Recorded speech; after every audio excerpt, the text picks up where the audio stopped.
Hey everyone, Arsalan here. आज मैं आपको बहुत ही इंटरेस्टिंग जो कि डीसी की सीरीज है ब्लैक एडम की स्टोरी एक्सप्लेन करने जा रहा हूं, जो कि आपकी बहुत ही फेवरेट मूवी है। तो चलिए शुरू करते हैं। मूवी के स्टार्ट में हम बहुत पुराना अरसा देखते हैं जहां पर एक कबीला होता है और उनका एक मालिक भी होता है जिसका नाम एक्ट्रॉन होता है, जो कि अपने आप को ताहयात रखना चाहता है, यानी सारी जिंदगी के लिए जिंदा रहना चाहता है। उसके लिए वो काली शक्तियों का इस्तेमाल करना चाहता है और वो एक धात को ढूंढना शुरू करता है जिसके जरिए वो एक ताज को बना सके और वो सारी जिंदगी के लिए जिंदा रह सके। वो अपनी सारी रियाया मतलब अपने सभी लोगों को उस धात जिसका नाम एटेरियम होता है को ढूंढने पर लगा देता है और उसके इलाके का नाम कांदाक होता है। वहाँ पर लोग उसकी गुलामी करते हैं और उस धात की खोज में लग जाते हैं। वो धात एक आदमी को मिलती है जो कि एक बूढ़ा इंसान होता है और ये बात सभी लोगों में फैल जाती है। सभी उससे वो धात छीनने की कोशिश करते हैं। वहाँ पर एक लड़का आता है जिसका नाम हुरुट होता है। वो उसे कहता है कि हम ये अपने मालिक को देकर उससे आज़ादी की डिमांड करेंगे। तो वो उस पत्थर को लेकर मतलब उस धात को लेकर एक्टॉन के एक आदमी के पास जाता है और उससे कहता है कि हमें ये धात मिल गई, अब तुम हम सबको आज़ाद कर दो। तो वो आदमी उस लड़के के सामने ही उस बूढ़े आदमी को वहाँ से नीचे गिरा देता है और ये लड़का दिल से मुखलस होता है और इसीलिए वहाँ के जो देवता होते हैं उस पर मेहरबान होते हैं और उसको शक्तियाँ देते हैं। जब वो आदमी उस पत्थर को लेकर एक्टॉन के पास जाता है तो वहाँ पर एक आदमी आता है जो कि ब्लैक एडम होता है। ब्लैक एडम उसकी पूरी सल्तनत को तबाह बर्बाद कर देता है क्योंकि वो जानता है कि एक्टॉन अगर काली शक्तियों को इस्तेमाल करेगा तो वो पूरी दुनिया पर कहर मचा देगा और शैतानी ताकतें आ जाएंगी। और फिर वो अब्दी नींद के लिए सो जाता है और साथ में उस ताज को भी छुपा देता है। 5000 साल बाद स्टोरी प्रेजेंट में आती है। कांदाक का इलाका दिखाया जाता है जो कि काफ़ी मॉडर्न हो चुका है। कुछ लोग उसी ताज को अभी तक ढूंढ रहे होते हैं जो कि मिलिट्री की शक्ल में होते हैं। गाड़ी आती है जिसमें 3 लोग होते हैं जिनका नाम इस्माइल, समैर और करीम होता है और साथ ही हम एक छोटे बच्चे को भी देखते हैं जो कि स्केटबोर्ड पर जा रहा होता है।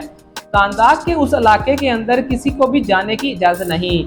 यहाँ तो अगर जाना है तो असले के बगैर या फिर सर्च की चीज़ों के बगैर जाना होगा। एक चौथा इंसान भी उस गाड़ी के अंदर होता है जो कि एक लड़की होती है जिसका नाम एडी होता है। वो उस तह खाने के अंदर जाते हैं जहाँ पर उनको लगता है कि यहाँ पर ताज छुपाया गया है। एडी के पास उस ताज का एक हिस्सा होता है और जैसे ही वो ताज के करीब पहुँचते हैं तो वो जगमगाना शुरू कर देता है। ये इंडिकेट कर रहा होता है कि ताज नज़दीकी है। उनको ताज मिल जाता है और जैसे ही वो ताज को पकड़ते हैं तो वहाँ वो मिलिट्री के लोग आ जाते हैं और उनको पकड़ लेते हैं और उनको मारने ही वाले होते हैं। एडी एक मंत्र पढ़ती है क्योंकि एडी को वहाँ की लैंग्वेज पढ़ना आती है। वो कदीम से इस लैंग्वेज पे रिसर्च कर रही होती है। वो बोलती है कि अंदर शज़ैम भी होता है। जैसे ही वो बोलती है तो वहाँ पर ब्लैक एडम फिर से जिंदा होकर वापस आ जाता है और उन लोगों को उठा कर पटक कर मार रहा होता है और सभी को वहाँ पर वो मार देता है। एडी और उसके साथी उस गार से बाहर आते हैं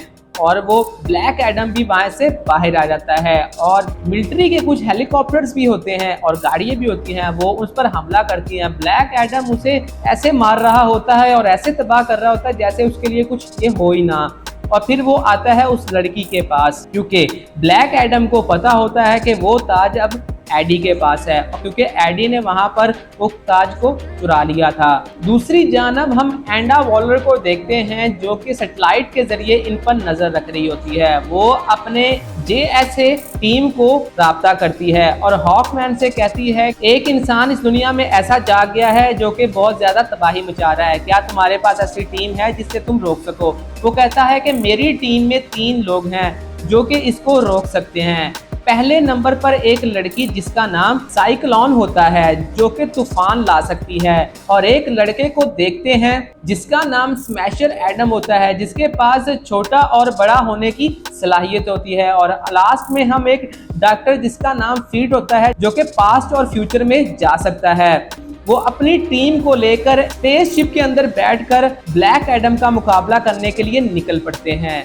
दूसरी जानब हम देखते हैं कि ब्लैक एडम के पीछे उस सोसाइटी के जो सोल्जर्स होते हैं जो कंदाक के ऊपर से सर्च कर रहे होते हैं, वो हमला करते हैं और उसको मार रहे होते हैं और साथ ही वो एडी को भी ढूंढ रहे होते हैं। और यहाँ पर पहुंचते हैं JSA के टीम मेंबर्स और उस ब्लैक एडम को रोकने की कोशिश करते हैं। यहाँ पर एक धमाकेदार फाइट होती है, कभी साइक्लोन उसे रोकने की कोशिश करती है और कभी स्मैशर एटॉम और कभी हॉकमैन उसे रोकने की कोशिश करता है, पर ब्लैक एडम उन पर भारी पड़ रहा होता है। इसी दौरान जो इस्माइल होता है वो राजा एक्टॉन के खानदान से होता है और वो इसी वजह से ही उस ताज को ढूंढ रहा होता है।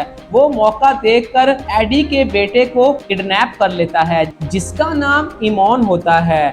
एडी उनसे कहती है कि तुम लोग अपनी आपसी लड़ाई को बंद करो और मेरे बेटे की जान बचाओ। और हम देखते हैं कि वो सारे उस वक्त लड़ाई को बंद करके एकजुट हो जाते हैं क्योंकि उनको पता है कि एडी के बेटे इमोन को बचाना है। हकीकत में वो जो ताज होता है वो एक शैतानी देवता सबैक का होता है जिसको पहनने के साथ सबैक उसे शैतानी ताकतें दे देता है और वो इस दुनिया पर कहर मचाते हैं और उनकी अपनी फौज भी होती है। तो इस्माइल अपने आबाओ अजदाद एक्टॉन के अधूरे काम को पूरा करना चाहता है और वो ताज की डिमांड करता है और बदले में इमोन को वापस करने का कहता है। इमोन को बचाने के लिए पहुंच जाते हैं। वो कहता है कि मुझे पहले ताज दे दो फिर मैं इमोन को छोड़ दूंगा।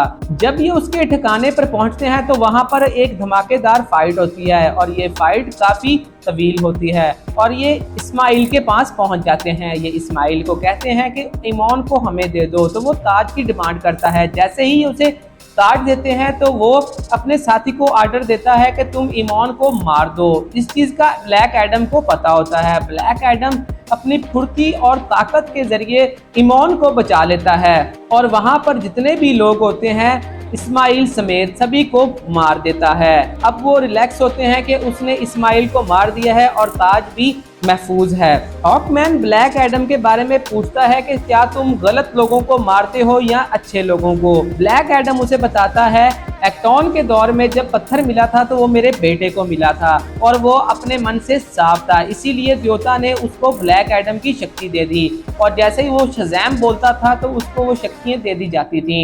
एक्टॉन के लोगों ने मेरी बीवी को और मुझे अधमरासा कर दिया। जब मेरा बेटा वापस आया तो उसने हमें इस हाल में देखा। उसने मुझे बोला कि शज़ैम पुकारो। जैसे ही मैंने शज़ैम पुकारा तो जितनी भी मेरे बेटे के पास शक्तियां थी वो मुझे मिल गईं और उसी दिन से ही मैं इस ताज की रखवाली कर रहा हूँ। और इसके बाद फिर JSA की जो खुफिया जगह होती है वहां पर ब्लैक एडम को ले जाया जाता है और उसे कहते हैं कि अब तुम्हारा मकसद इस दुनिया में पूरा हो चुका है, अब तुम्हें फिर से सो जाना चाहिए। तो उसको फिर से सुला देते हैं, पर हकीकत में हम देखते हैं कि उस शैतानी सबैक के साथ कनेक्शन बनाने के लिए इस्माइल को मरना था और ये गलती से वो काम कर देते हैं, जिसके बाद जो सबैक होता है वो इस्माइल को एक शैतान बना देता है और उसको बहुत ज्यादा पावर देता है, जिससे वो अपनी फौज को लेकर फिर से दुनिया के अंदर वापस आ जाता है और वो आता है समुंदर के रास्ते। जब इस चीज का पता JSA टीम को लगता है जिसके अंदर वो हॉकमैन होता है तो वो बहुत ज्यादा परेशान हो जाते हैं। इस्माइल मतलब सबैक जो है वो उनके हाथों से कंट्रोल नहीं हो रहा था और वो बहुत ज्यादा तबाही मचा रहा था और उसकी मिलिट्री जो कि ढांचों की सूरत में थी लोगों को भी मार रहे थे। एमोन और उसके कुछ इलाके के लोग उनसे फाइट कर रहे थे।